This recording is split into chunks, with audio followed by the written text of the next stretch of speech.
ఉమ్మడి తూర్పుగోదావరి జిల్లా వ్యాప్తంగా లంక గ్రామాలు చిగురుటాకులా వణుకుతున్నాయి.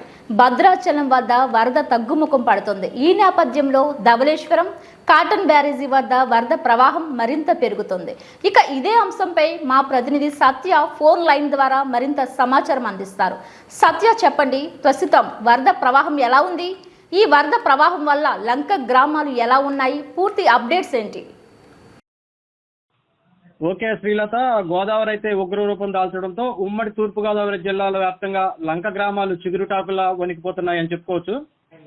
భద్రాచలం వద్ద తగ్గుముఖం పడుతుందని సమాచారం ఉంది. ఈ నేపథ్యంలో ధవళేశ్వరం కాటన్ బ్యారేజ్ వద్ద వరద ప్రవాహం భారీగా పెరిగే అవకాశాలున్నాయని అధికారులు తెలియజేస్తున్నారు. ముఖ్యంగా చెప్పుకున్నట్లయితే కోనసీమలోని వశిష్ట, వైనతేయి, గౌతమి, వృద్ధ గౌతమి గోదావరి నది తీర ప్రాంతాల్లో లంక గ్రామాలు వరద నీటిలో చిక్కుకున్నాయి బాగా. అలాగే వందల ఎకరాల్లో పంట నీరు మునిగిపోయాయి. ముఖ్యంగా చెప్పుకోవాలంటే ముమ్మడివరం, పి గన్నవరం, మామిడి కుదురు, అయినవల్లి, కే గన్నవరం తదితర మండలాల్లో సుమారు 865 హెక్టార్ కూరగాయ పంటలు, అరటి, బొప్పాయి, బత్తాయి తదితర పంటలు, ఉద్యానవన పంటలు వరద ప్రభావంలో బాగా దెబ్బతిన్నట్లుగా అధికారులు అంచనా వేస్తున్నారు.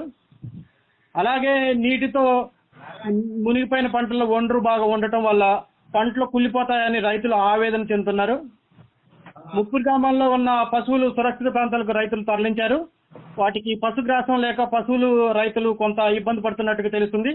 అధికారులు వెంటనే స్పందించి రైతులకు కొంత పశుగ్రాసం ఏర్పాటు చేయాలని కోరుకుంటున్నారు. ముఖ్యంగా ఇటు తూర్పుగోదావరి, అంబేద్కర్ జిల్లా, కోనసీమ, కాకినాడ జిల్లాలో వందల హెక్టార్లు నారుమళ్లు నీటిలోనే మునిగిపోయి ఉన్నాయి. ఇప్పటికే ఈ వరద ప్రవాహంపై ఎప్పటికప్పుడు అధికారులు సమీక్షిస్తున్నారు. ముప్పు ప్రాంతాల్లో ఉన్న ప్రజలు సురక్షిత ప్రాంతాలకు తరలిస్తున్నారు అధికారులు.